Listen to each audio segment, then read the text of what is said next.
Hello everyone. This was a bit nerve-wracking, but fortunately the slides are working now.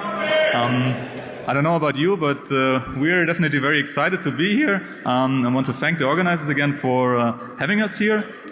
We're from Germany, in case you were wondering about the weird accent, and we're going to present the project we did last year.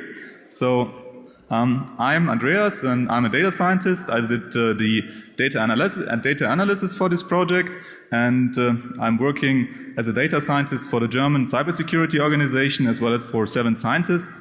And I can now relax a bit because Svea will do the first part of the presentation. Thank you. I'm Svea, and I'm a journalist mainly doing investigative reporting on tech topics. And yeah, there was a topic coming up, and just before we dive into it, I want to explain why exactly we are here. And this spring, I've heard about a severe decision you've had here in the US. It was the US Senate who voted to eliminate the broadband privacy rules that would have required ISPs to get consumers' explicit consent before selling or sharing web browsing data. And in the research we did just half a year earlier in Germany, we learned in a very concrete and very shocking way what it means if somebody is selling your browsing data. So I just want to take you with on that journey.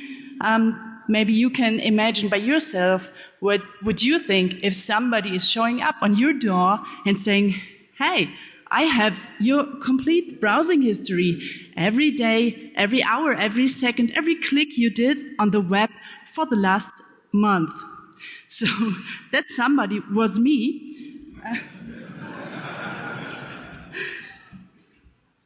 And at first, before I explain how I got that, or how we got that data, and what else was up with that, I first want to show you a reaction from a person I first confronted with her data. She's a member from German parliament. She's a politician. And and I was sitting next to her. It's a video, so I'm not sure how this is working. Oh, I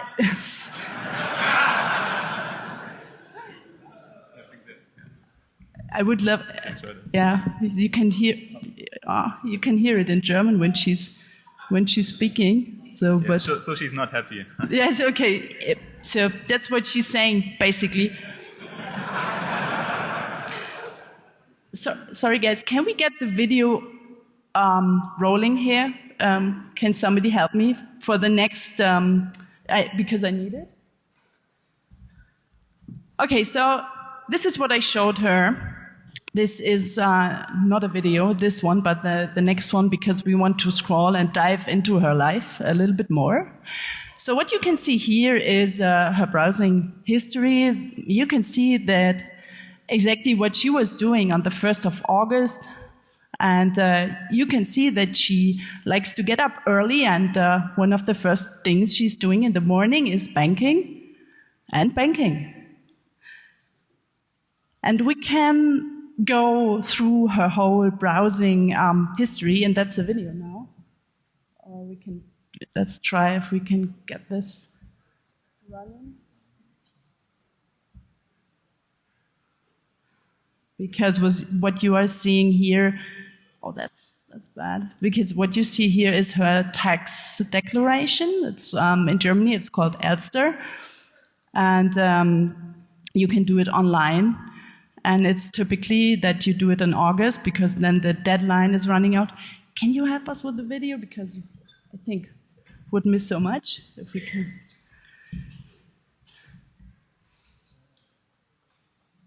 Is that a play button? No, that's the next. That's the next. Next one, to the right. Okay, this one is a video.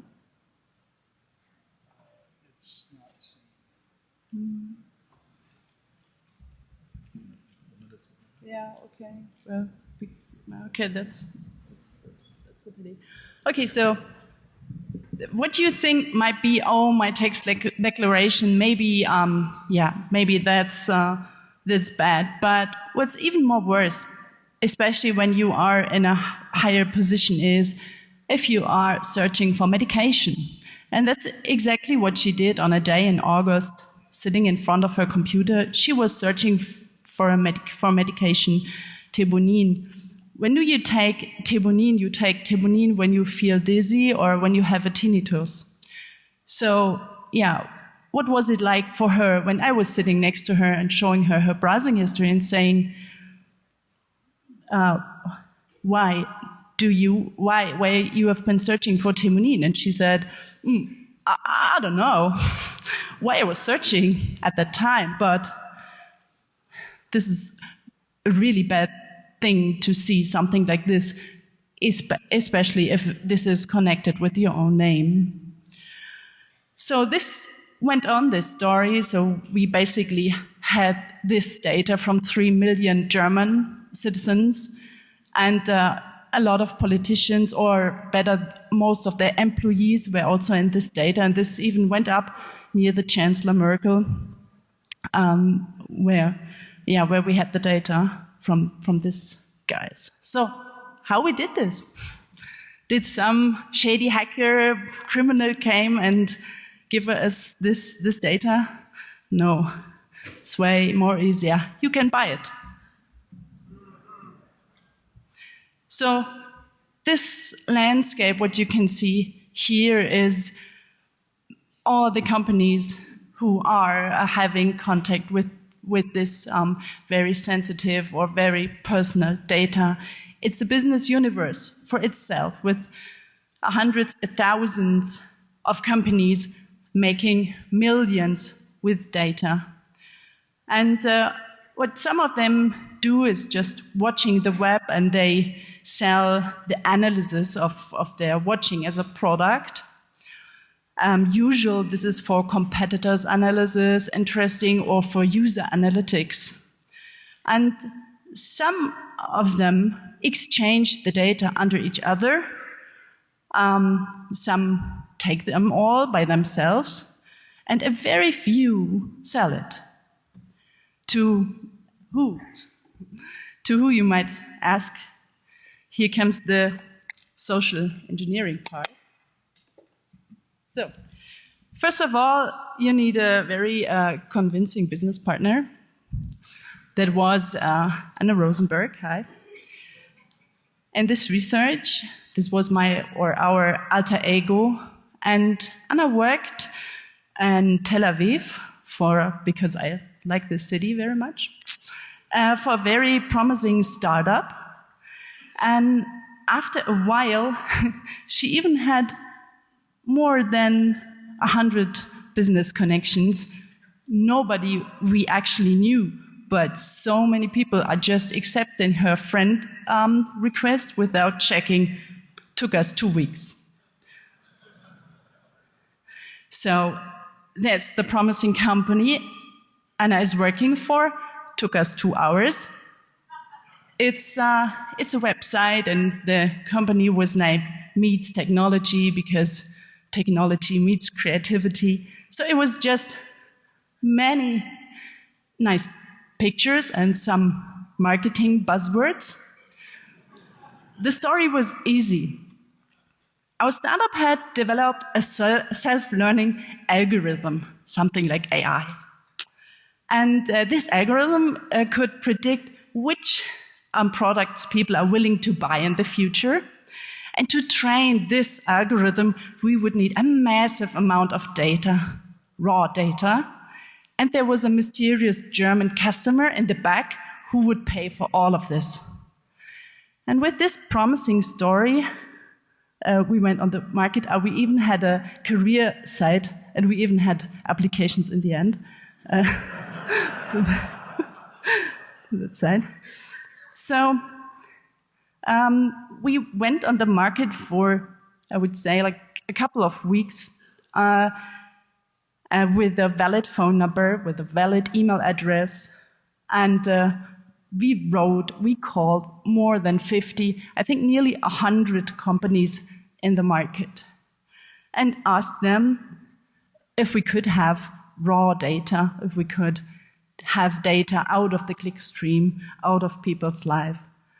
And in the end, we got into a deeper discussion with two handful, like with 10 or 20 companies, where we really had more phone calls, more emails exchanging, and which turned out to be the challenging thing on the research was that I often heard browsing data is no problem, but for Germany it's hard, but it's no problem. We only have it for the US and the UK. Yeah, what did we get at the end? Andreas will now dive into the data. So, we were actually quite astonished what we got as a freebie from this company, because when we opened the data, we saw that it was 3 billion unique URLs that we received for free. And the data was structured in a way such that we had 30 days of browsing data in it. And each entry in the data files that we got basically contained a URL. Some of the URLs were slightly anonymized, like here. Like you see these little X's which were removed from the data set. And each line also has a user ID, which is an anonymized identifier, so just a random number, and some other information like a timestamp. So, and these 3 billion URLs linked to about 9 million different domains and contained the data of 3 million, roughly 3 million people from Germany, where some of the users in there had only a couple of dozen of data points, and some others had tens of thousands of data points actually. So now, of course, what we wanted to do was to try and see if we could, from this anonymized data, get back to the real people in there. So like de-anonymize the users in this data set. And we used a technique which is called statistical de-anonymization for that. It's actually quite an old technique, and there are a lot of academic and applied research studies on that. So here I linked a paper from 2007, which got a lot of press coverage back then, where researchers managed to de-anonymize a data set that was provided by Netflix for a machine learning competition by correlating the data in this data set with other publicly available information, in this case from a website called IMDb. And by correlating this, the researchers were able to link many of the anonymized users in the Netflix data set to real usernames in the IMDb data. And so how does this work? As I said, the data we got consisted of many URLs with a user identifier associated, and you can imagine that as having these columns of vectors that contain different attributes and that are associated with a given user. And what you can put in these attributes is basically arbitrary. So in our case, for example, we could put in information that a given user in our data set has visited a given domain, for example, google.com. And by doing that, we can, for each user, create this kind of attribute vector. And now we can see if we can also find some publicly available information that contains the same or some of these attributes that we have in our anonymized data. So we can, for example, I will show you some examples later, try to find publicly available data about web pages that people visited, and then try to correlate the data with our data set here. And by doing this, we can exclude users on the left side here that do not, that are not compatible with the public data that we have seen for a given person. And if we have enough information available, then we can exclude almost everyone in the list in our anonymized data set. And if we manage to drill down our possible users to one or maybe a few candidates, then we effectively have de-anonymized this person in our data set.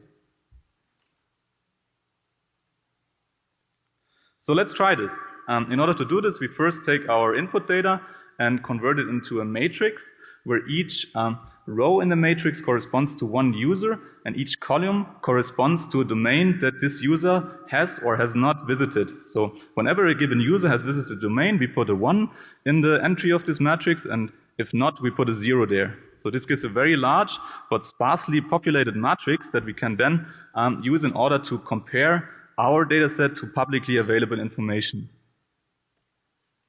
Now the algorithm that we use for that is quite simple. So as I said, we generate this matrix, and then we can generate a feature vector which is called V with our public information. So there we would just put domains that we find on the public web, for example, and we then just multiply these two things together, which gives us a new vector that contains for every user the number of domains, so to say, the number of domains from our public feature vector that he or she visited.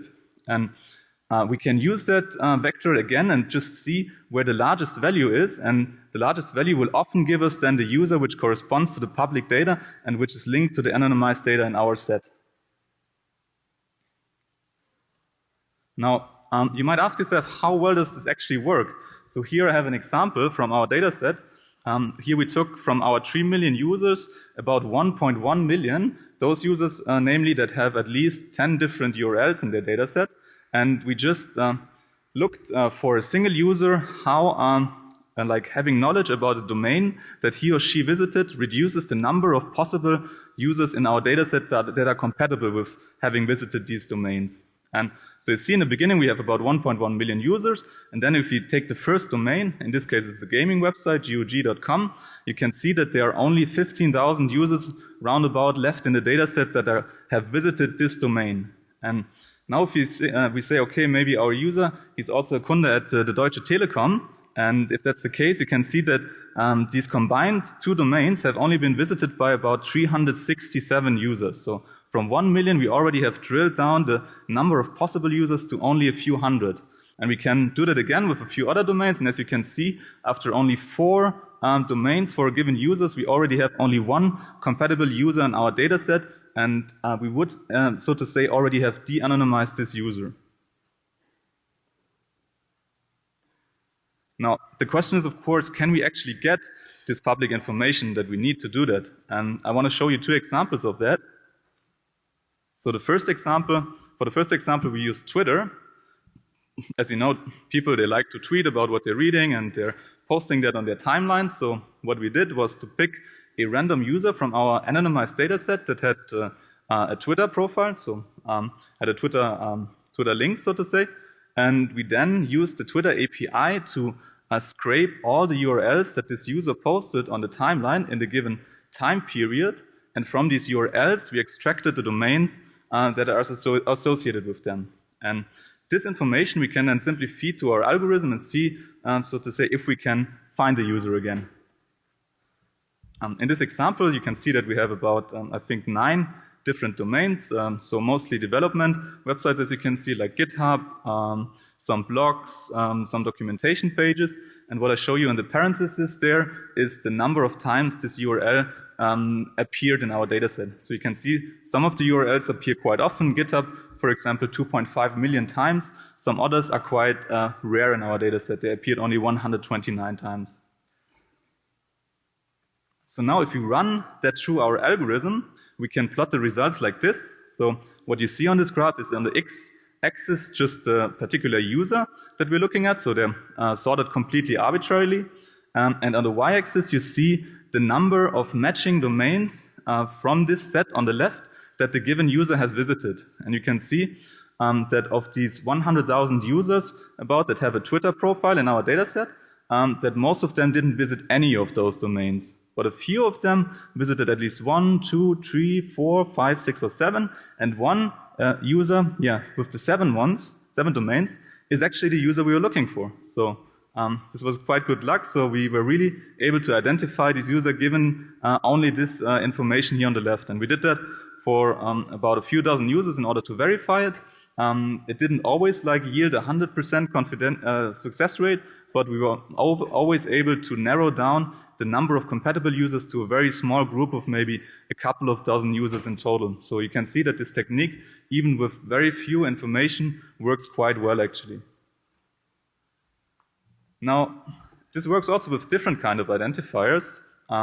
There's also YouTube data in our dataset because that's usually quite interesting for the advertisers. So the URLs there were not anonymized, and we could therefore extract the video IDs from these URLs. And again, we play the same game. So we just looked for users in our data that had a public YouTube playlist, and we used the YouTube API again to download all the elements from this playlist, extract the video IDs from that, and then again run it through our algorithm. So doing that, we have on the left side the video IDs from a random user again, and here on the right side, you again see the results of our algorithm. You can see now we have only about slightly less than 20,000 users that have at least one public YouTube playlist in our dataset, and you can see that most of them didn't watch any of those clips at all on the left side. But again, we have one user who watched about 9 of those, and that is again the user we're looking for. So you can see this technique is working not only with domains, but with a lot of different kinds of data. These were just 2 examples of data types that we can use for this kind of analysis. We also, for example, looked at Google Maps URLs. So whenever you open Google Maps in your browser, it stores the latitude and the longitude of the map area that you're looking at in the URL. And of course, we can go and extract that, and then we can get an impression of what people are looking at in the map. And you can see the Germans, not surprisingly, well, they look at Germany, and of course at their favorite vacation destination, Mallorca. And having that data, you could, again, search for publicly available geolocated data. For example, here we have public ratings of a user on Google+, and then you could, again, use that data to run it through our algorithm and see if some users in our dataset are compatible with, in this case, the geodata of the ratings. And this works as well with different types of identifiers. You could do that with Facebook posts and with any kind of like social identifier or URL or information that you have in the dataset. To be honest though, in most cases we didn't even have to do this because we could already de-anonymize users with a single URL in our dataset. That's what we call instant de-anonymization. And here I show 2 examples of that. First of all, there's a Twitter URL here from the Twitter analytics page. So maybe you know that page, you can go there and then you see some statistics about how many people viewed your tweets and how often you got retweeted. And the nice thing about this URL, at least for us who try to de-anonymize people, is that it contains the username and that it's only visible to the user who is logged in. So whenever we see this URL in our dataset, we can be quite sure that the user to which it belongs is actually the owner of this Twitter profile. And this really allowed us to de-anonymize a lot of people without going through like the pain of having this combination, like the statistical method, so to say. There are other examples of URLs like that. For example, we have here a URL from Xing, which is the German clone of LinkedIn. And there, whenever you click on your profile picture that you see on the left there, what Xing does is it attaches this search query parameter here to the URL, which is only shown if you're really clicking on this picture from your own dashboard. And this URL is accessible by anyone, but on the other hand, it's only mostly the people that click on this from their dashboard that actually see the URL. So again, by seeing something like that in our dataset, we can be really quite sure that the person who opened this URL is the owner of this Xing profile. And that's especially nice for de-anonymization because the URL also contains the real name of the person in most cases. So now that I showed you how we can de-anonymize the people in the data, so I will show you what we actually found in there. Okay, I have 2 more examples. Yeah, one was this guy, and I think it's really a pity because I can't play you the video, so we can't scroll through his whole browsing data, but I can explain what you would have seen. So this guy, he's a police officer, and so you can see if you go through his whole browsing history that he's researching topics, and that he's going to the police union site and stuff. And what you also could do is, he is using Google Translate to translate a text from English to German. This was the text he had been wanted to translate from Google, and was really funny. So he had the access. I did this. So I nearly did the whole. I completely anonymized it because I didn't want to embarrass him in front of you. So he was investigating a computer fraud and asking another ISP for a specific IP address. And he also stated his email address, his first name, last name, and his phone number. So that's the problem with Google Translate, because everything you put into the translation box goes into the URL, and somebody who has this URL can see the whole text, what you have written down. You can follow this guy through his whole life in August, what he was searching. So also some funny stuff.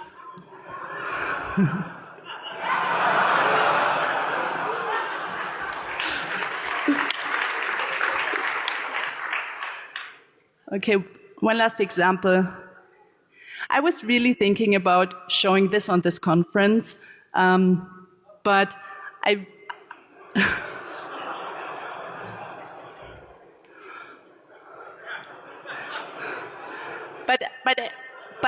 I nearly felt forced to do this because this is part of the truth, and this is very typical.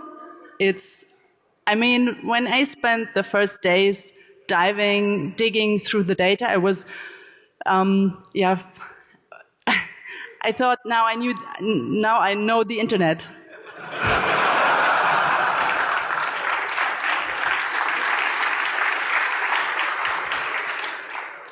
So what is special on this profile is that this guy, he's a judge and from a German court. And he has a really specific taste. So if this would have been the video, then we could go on this every day, couple of hours. It goes like this. And what you also can see, and going further through this browsing history, that he's waiting for his child. So he's also looking for baby surnames and for a stroller, and where he can go with his wife for getting his child or for getting his baby. So what I want to emphasize with this last example is that this guy, he doesn't do anything criminal at all. He's just a normal guy, I would say. But you see how intimate this data can be, and how easily he could be, for example, blackmailed with this data, especially in his sensitive position. So, what would you think when this data gets out and his wife could see it, or employee or his employer could see it? So then I think his life would be dramatically changing. So that I think it's very important to say here. Yeah, who did this? Who collected the data? The answer is easy. When we saw the detailness and the deepness of the data, so we had this suspicion that it must be browser plugins. And we did a small test. One of the first things I did when we got the data, I was searching for colleagues. And I then asked a really good friend I found in this data. I asked him, I told him, and then I asked him if he could please uninstall his browser plugins to a specific time. He did this, and then after the last one he deinstalled or he uninstalled, we had a small time period where we could do something like live looking into the data, where it refreshed itself every day. And then he vanished from our screen when he deinstalled this browser plugin. It's a browser plugin. It is supposed to to protect you during browsing. And it has 140 million users worldwide. We tested this browser plugin then a second time in a virtual machine. We made a really setup, some kind of scientific setup with an extra website. And then we could, the guy who did this is Mike Cooketts. It's a security researcher, thanks, by the way, here. And so he did the test, and we found him in the data. So we could be sure for this browser plugin at this time that this plugin was spying on him. What did they say to all of this? After we made the story public, then they slightly adapted their privacy policy, but they basically say it in their policy that they are collecting web pages visited and timestamps of the visit, and that they are going to great length, and that they really try to make sure that the information remains anonymous.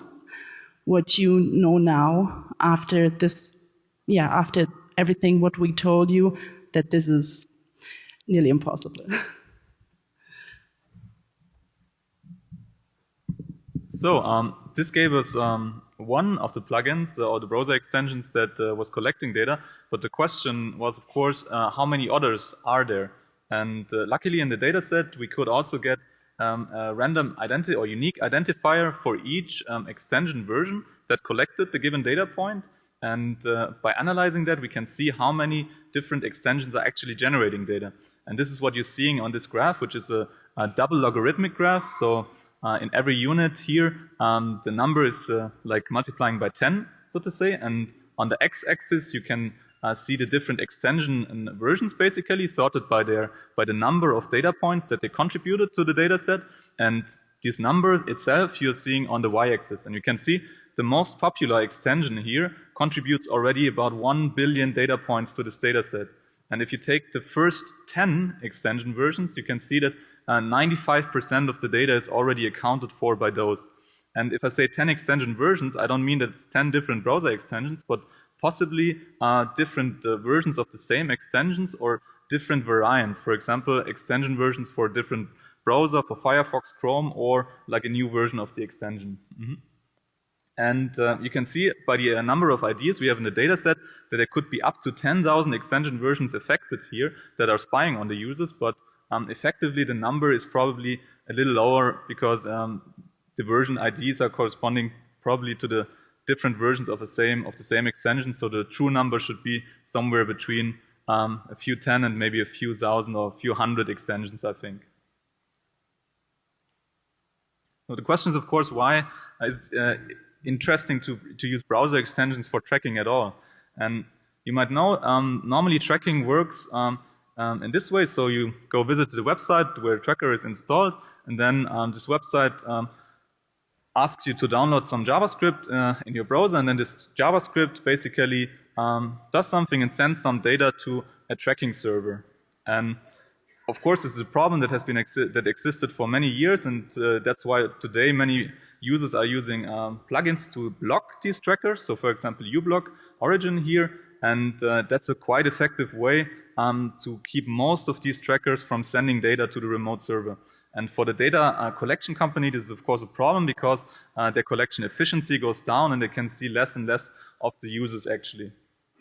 Now, if you imagine that you, instead of like having a script installed on a website, use a browser extension, this is much more attractive for the data collector because now the extension can completely bypass the security mechanism and send the data directly to the tracking server without being blocked by other extensions in the browser. And this is of course very interesting for them, and the even bigger thing or the bigger advantage of these extensions is that they do not only track the user on the pages where actually trackers are installed, but they can track the users on every page that he or she visits. So even on pages that have no trackers at all, they would get the complete URL information of the user, which of course for like their purposes might be of course more interesting since it gives you a more complete picture of the user. Now the question we often get is, can I protect myself against this? Yeah, of course. the first thing that you need to do is to be very careful with the browser extensions that you're installing. So there are various studies as well and projects that are trying to actually analyze these extensions by you putting them in a sandbox. So if you're installing a new extension, you should always try to see if you can find it in those lists and if it's actually a trustworthy vendor. And you have to always ask yourself the question, how is this extension creator making money with that? You know, is it just an open source project maybe, or is it something commercial? And if it's something commercial, how are they generating their revenue? Are they maybe using my data for doing that? But even if you do that, and if you use plugins like Privacy Badger or uBlock Origin, there's still a possibility that you can be tracked based on your IP address or another identifier that stays stable over a longer time period, like a few hours or even a few days sometimes. And in order to circumvent or to like alleviate this problem, the only thing that you can do is to have a proxy solution like Tor, for example, or also a commercial VPN that uses rotating IP addresses, exit nodes, in order to masquerade your IP address. And so if you can do that, that's a good solution in order to protect yourself. You should, of course, also be careful about which extensions you're using, because some of the commercial ones are also collecting the data yourself. You have seen before that the Web of Trust is actually doing that with their users, or was doing it, and there are other extensions which are similarly collecting data from the users in order to sell it. So always try to find a trustworthy vendor, so to say. Now, another question we often get is, can I hide in my data by acting randomly? So can I just maybe open different websites and try to fool the algorithm into thinking that I'm somebody else? And unfortunately, in most of the cases, the answer is no, because the algorithm, at least the one that we are using in our study, is not sensitive against this kind of perturbation. And you can think about it in this way, because you saw earlier that what we were doing is basically comparing the public information that we have about a given user to the domains or URLs that this user opened. And if a single user keeps adding new domains or new URLs to his or her profile, then this won't actually change the score, because the public information stays the same. And since other users are not changing their data, it also doesn't change the score relative to other users. So effectively, by just acting randomly, you can normally not hide in your data, unfortunately. So what are the takeaways?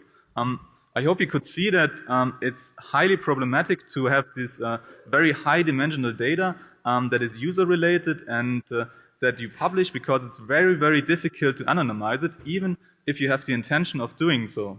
And you can also see that the public information that is available about users, be it on social media or other channels, is also growing. So it's becoming more easy to find this kind of public information that you can use then to do the de-anonymization. And lastly, you have seen that only a few data points, in most cases less than 10, are already sufficient to lead back to a single user, even in a very large data set of millions or tens of millions of users. Okay. So we want to thank you all for listening to our talk, and also want to say special thanks to a very big team of people who had been working with us, believing in us, and thank you.